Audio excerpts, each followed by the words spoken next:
Dr. Charles Haynes has long been a leading voice in policy debates about the role of religion in public life and in America's public schools. In a series of seminars at the Religious Worlds of New York Summer Institute for Teachers, Dr. Haynes shared his thoughts on the appropriate place of religion in schools, the First Amendment principles guiding religious diversity education, and the broad significance of America's experiment with religious liberty. Please join us in the classroom with Charles Haynes. I want to start by saying that I think the thing that we remember, and maybe you also feel this way, the religious liberty arrangement in the United States with freedom of conscience makes everything possible. Private education, public education, living together. It makes the country possible. So it's not just about, what's legal or not, right? It's not about just the limitations on government, what important as that is under the Establishment Clause and public schools. And I actually would argue that the Establishment Clause protects conscience. It's not just you can't do this, you can't do that. It's also a call to protect the conscience of every student and parent, as well as the Free Exercise Clause. But the arrangement together of those 16 words in the First Amendment, but more broadly in our no religious test in the Constitution and many other things that give us this arrangement in religious freedom or liberty of conscience, is what makes the country possible. We wouldn't be talking about religious diversity, in a positive sense, if it weren't for this arrangement. And it is, in my view, still, with all of our faults and problems and difficult chapters, the most successful and boldest experiment in liberty of conscience the world has ever seen. We live with our deepest differences here. It's difficult. We have culture wars, but we live with our deepest differences here better than almost any place on earth, historically, even with nativism, anti-Semitism, Islamophobia, and all the problems. So that's why this is important for everybody, whether you teach whatever setting you teach in. And I would say even if the First Amendment technically doesn't limit what you do or frame what you do exactly in a private school, it gives you a vision for how you should be in a private school. Because you have consciences there that are not of that faith in that school, if it's a faith-based school. And if it's just an independent school, you have all kinds of people coming who have different claims of conscience, who have different belief systems, and how to make that something you take seriously to protect and encourage is really the spirit of the First Amendment. It's not just the letter of the First Amendment that we should be interested in. I said it this morning, I'll say it again. I hope to convey that this is inclusive of private schools as well, but of course, the First Amendment anxiety level is much higher in public education. And I also would say, contrary to the reputation that it has because of litigation and culture wars, I think that's a good thing. I think that's a good thing because I think that the First Amendment has given us, when we use it and when we apply it properly, it has given us a strong arrangement in public education that really allows us to learn how to deal with one another, negotiate differences, learn about one another.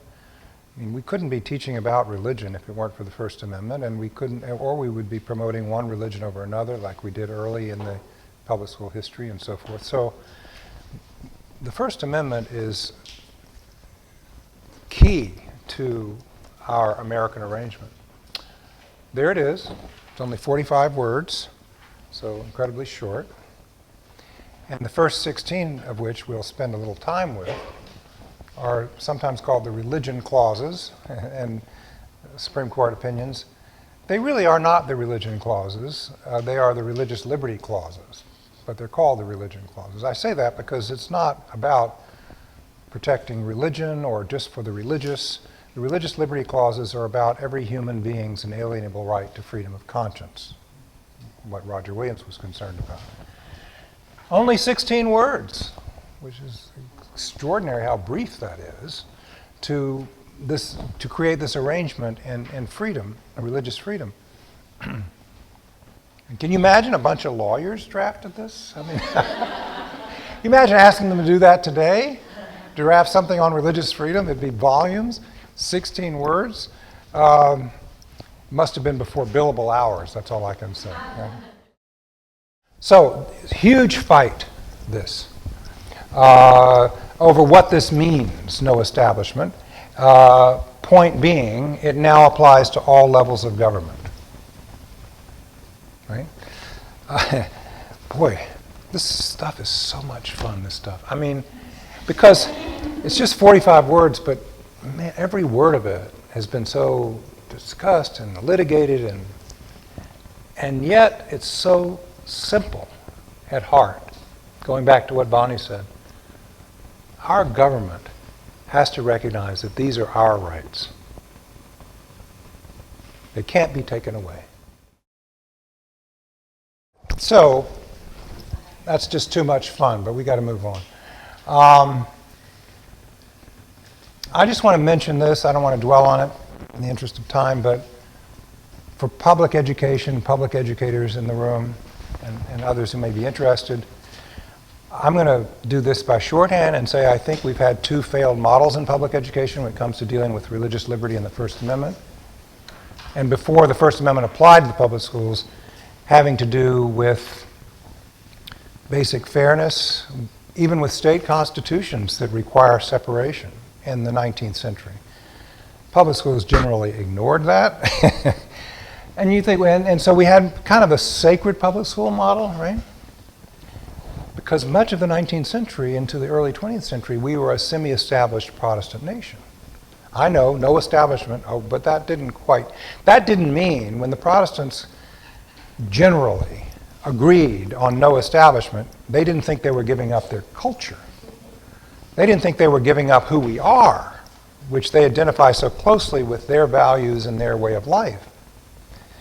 They thought they were kind of making this grand agreement that across all of our differences, we agree that we can teach generally Christianity in the schools. We can read the King James Bible, certainly not the other one, or other ones, in the school. And that was a pretty big agreement because they, as we mentioned it this morning, there were very different perspectives among Protestants. So they thought, we've done it, common ground here. And so the public schools reflected that kind of agreement across great differences. But to us looking back, it looks like imposing religion. And frankly, to a lot of the people sitting in those schools who were from other faiths, it looked like imposing religion too. Not much they could do about it. The Jewish community in New York in 1843 finally had it, and they complained to the school board, or if it was called that, whatever it was called, and they said, we're Americans too, and we're sending our kids to these public schools, and look, here are the textbooks. They're learning the New Testament. How is this possible in a public school? And the school board was kind of like, what's the problem here? And they couldn't figure out what was the problem, so they appointed a committee. It's what you do in education. You appoint a committee. And usually it takes 30 years for reform after that, but the committee reported back and said, we examined all the textbooks and we couldn't find any real problem with them, except for the fact they teach the gospel of Jesus Christ. But other than that, in other words, it was like a puzzle to them that people wouldn't want to learn the truth, right, in school. I mean, what else are you going to teach? I mean, that's how the mindset. And so the Jewish community, what could they do? They sat there. And if you wonder why the Jewish community has been on the forefront of a lot of this litigation in the modern period about, the Christmas concert or this or that, it's because they have historically been, the most affected by this. Protestant kind of, and Catholics too, but Catholics kind of started to go along later. But point is, that was the model. This exists in vestige form in some communities, particularly in the Southeast, where I'm from originally, because it just has, they've done it forever, they still do it, and then they get caught by the ACLU and they might stop. But you know, ACLU can't be in every little town, every little school. So we're in a better spot today, but this stuff is still being litigated in some places. The other model I call for shorthand the naked public school, which is just as it, I love somebody found this picture, and it doesn't really, it's not of a naked person, but it's like, which would be too provocative, but it's the image being, you know, in the name of separation of church and state, let's just keep it all out. Well, wait a minute. That's not what the First Amendment means, but that's what it was taken to mean, either because they wanted to avoid controversy in many schools, or because they just simply misread the Supreme Court. And you, having read Schimpf, know that that's not what the court said, but that was what was heard. And unfortunately, the fallout from those 60s prayer and Bible reading decisions led in many places, it was already coming. As I say, the curriculum was already kind of stripped of any mention of religion even before those decisions. But then, Susie can't bring her Bible to lunch kind of stuff, right? You know, Johnny can't say grace. And so forth. You get these weird cases and fights. And of course, Susie and Johnny are not the government. If we went back to the First Amendment, it doesn't say Susie and Johnny cannot establish religion. Right? They're not the government, they're students. So it was deeply misunderstood, and in the name of separation, a false understanding of separation of church and state, a lot of school districts, when I started in this business, boy, you didn't even mention religion. And kids didn't mention their religion. It's like they came in the school in the morning and there was a big, you know, coat rack there and you hang your religion on it and then you come in.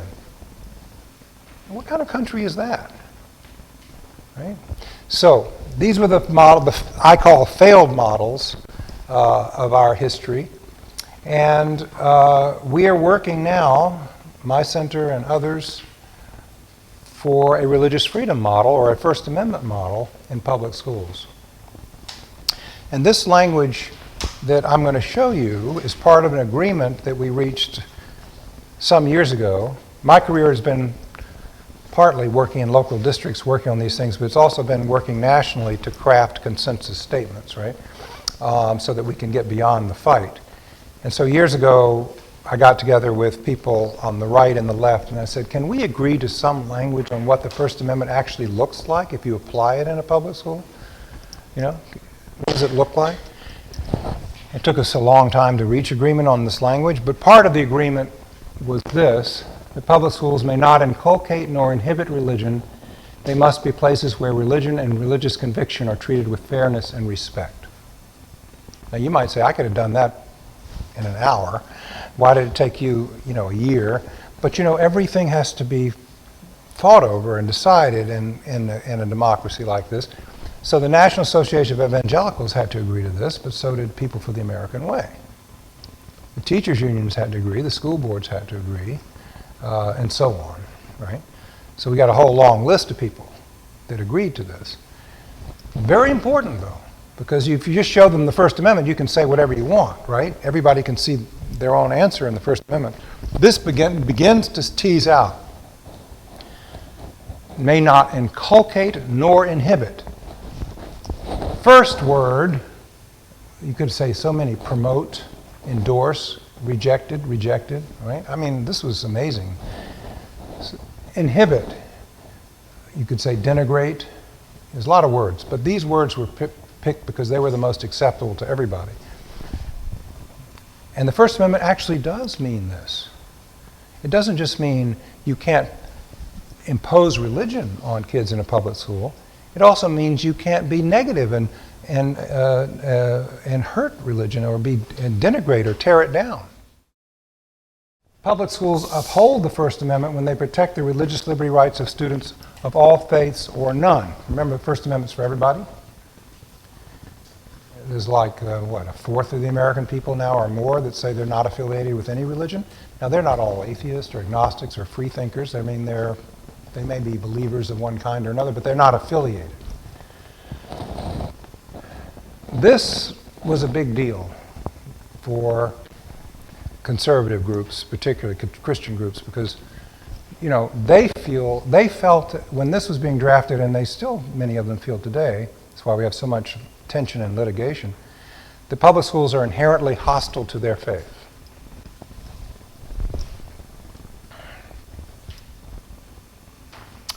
And schools demonstrate fairness when they ensure that the curriculum includes study about religion, where appropriate, as an important part of a complete education. Here's a quote from that Shemp decision, which I'm sure you've memorized by now. Justice Tom Clark wrote it for the court. And this has become the quote most often quoted part of the decision because it has been used over and over again by advocates for more study about religion or religious studies in public education to say, you see, the court did not say we couldn't teach about religion.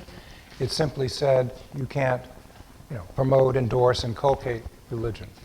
So that's why this quote, you see this over and over again. I use it over in my consensus guidelines because of that as well.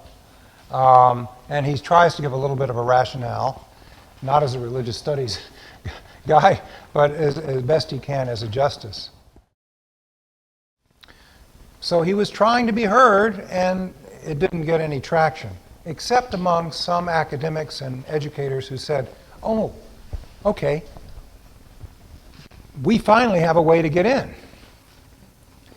And that's when the movement started, Bonnie, in some states to try to include it. And in some states did. Florida adopted a statewide program of world religions. So did Pennsylvania, religious literature of the West, and they were going to do one religious literature of the East, and then it died away. And it was widely taught across Pennsylvania for a while. In other words, there was kind of like an explosion of interest in the 70s. And this Harvard Ed School put out a thing about how you teach about religion in schools and so forth and so on, as while I was there, actually. And so it was an explosion. And then it sort of died down because it didn't have a constituency. Well, think about it. People over here on the right said, that's not what we want. I mean, I'm being glib here, but in a way they were saying, it's better than nothing, but gee, we're not interested in the academic study of religion. We want God. We want religion. We want kids to be moral, This is just stuff, and probably even get kids not to like it anymore, or misunderstand it, or leave their religion. Literary criticism and historical criticism, we're doomed, Over here on the left, a lot of folks said, no. We got it out, we won, it's finished, no more prayers, no more Bible reading. You're not going to sneak it back in with this teaching about religion stuff. We know what you're doing. And in some school districts, what you're going to do is set up a Bible course, an academic Bible course, and then you're going to go ahead and teach your version. We know you're going to do that, and of course they were right, they did do that in some places. So you can see how the constituency for this wasn't there, except among some of us who were kind of like, well, this is great, we should do this. This will help kids and people learn about one another, all the good arguments that you know now. This is good for education. It's, as you know, Warren and I make this argument. Man, it fell on deaf ears for a long time. So when the mid-'80s came along and we finally started again to push this, and now religion is in the curriculum. I think we've gotten over the fear. All state standards, social studies, have considerable mention of religion today. Not true 20, 25, 30 years ago. All textbooks used widely in public schools today have a lot more of study about religion from zero to, it's not great in some cases, but there it is. So we've come from here to here, and what public school time is a short time in reform time. And that's because in the mid-'80s we found consensus on how to do this, and we started a new push for teaching about religion that we could build a constituency for. And fortunately, for reasons I won't get into, that constituency started to build, like the consensus statement I showed you a minute ago. We finally got some consensus. This is a good thing. We should do this. But it took a long time. And I will say this, private schools. Private schools also, I think, have been affected by this conversation of the dangers of religious illiteracy in a culture that's as diverse as ours, the need for people to learn about one another, and all the conversations that kind of flowed from this, I think, did also affect private, independent religious school culture. My first teaching internship when I was at Harvard Divinity School was a Roman Catholic school in Dorchester. They were trying hard to have religious studies classes in that Roman Catholic school because they believed that this was important for the kids, that they were going to live in a culture that had all these different religions and so forth. So I think that, not all because of this, but I think that this national conversation about the need for religious literacy affected not just public education, but affected private education as well. Okay, a last word about the Shemp thing from my perspective is that in the concurring opinion of Justice Goldberg, I always like to kind of underscore his discussion of neutrality. So Justice Goldberg says, and it's just a little bit into his opinion, and this is fascinating to me because I think this helps correct some misunderstanding about neutrality. It is said, and I agree, that the attitude of government toward religion must be one of neutrality, which I think is the guiding principle in public schools under the Establishment Clause. But untutored devotion to the concept of neutrality can lead to invocation or approval of results which partake not simply of that non-interference and non-involvement with the religious, which the Constitution commands, I love his language here, but of a brooding and pervasive devotion to the secular and a passive or even active hostility to the religious. Such results are not only compelled by the not compelled by the Constitution, but it seems to me are prohibited by it. In other words, you can become France if you're not careful. Separation of church and state in France means government just keeps a religion out and tells it what to do and when it can come in. And he's saying the French may say that we're going to preserve our secular state by doing this. Goldberg is saying that's not our arrangement. We don't do that. Religion is protected to be in this country. In other words, the First Amendment separates church from state, but not religion from public life or public schools. But how it comes in is the question. And then he says, neither the government nor this court can or should ignore the significance of the fact that a vast portion of our people believe and worship God. Many of our legal personal values derived from religious teachings. And here's the interesting sentence for me. Government must inevitably take cognizance of the existence of religion, and indeed, under certain circumstances, the First Amendment may require that it do so.